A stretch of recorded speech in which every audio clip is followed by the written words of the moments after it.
kung ako tatanungin, just in my perspective as the Justice Chair, because importante na merong tamang appreciation ng mga allegations of offenses. Of course, number 1 is Joel Chua. Number 2 is Bel Zamora. Number 3 is Terry Ridol. You can also include Kit Flores, Rog Gutierrez, Lawrence Defensor, our SDML. You can also include Chel Jokno and Laila De Lima. Kung meron na po ba tayong line-up ng magiging Prosecutor panel, kayo daw po panel? There are none yet. Prosecutors are elected after the approval of the articles of Pero impeachment. meron na po kayo nag-ipisan na May pwedeng recommendations kayo po? It will be the plenary who will elect. So, ito naman hindi ito choice. We do not volunteer. So, it depends on the plenary as to who will form part the prosecution Ano panel. po yung mga requirements para maging member ng prosecution panel?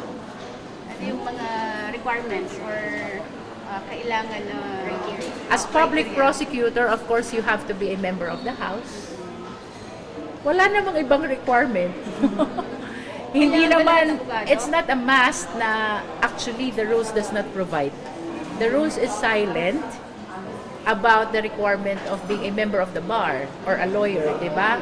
But of course, since we know that we are going to a trial, I think it is reasonable to think that prosecutors must be But lawyers. if you will be recommended, kung okay lang sa inyo, maging prosecutor. The least I can say is I was part of the prosecution panel during the first impeachment complaint back in the 19th Congress.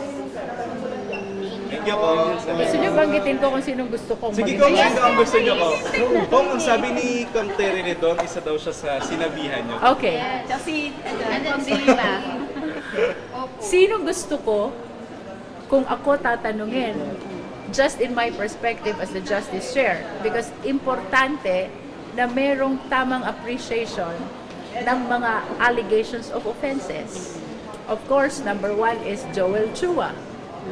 Number 2 is Bel Zamora. Number 3 is Terry Ridol. You can also include Kit Flores, Rog Gutierrez, Lawrence Defensor, our SDML. You can also include Chel Jokno and Laila De Lima. Problem is, hindi ako magde-decide. Are they all lawyers, Kong, yung mga nabanggit? All of them are lawyers. Kung, All of them are good lawyers. sino yung mga bago, mga dati na po doon? Like, kayo, isa kayo sa mga dati. Except for Kong Chel and Kong Laila. I think the rest are part of the original team from the 19th Congress. Oh.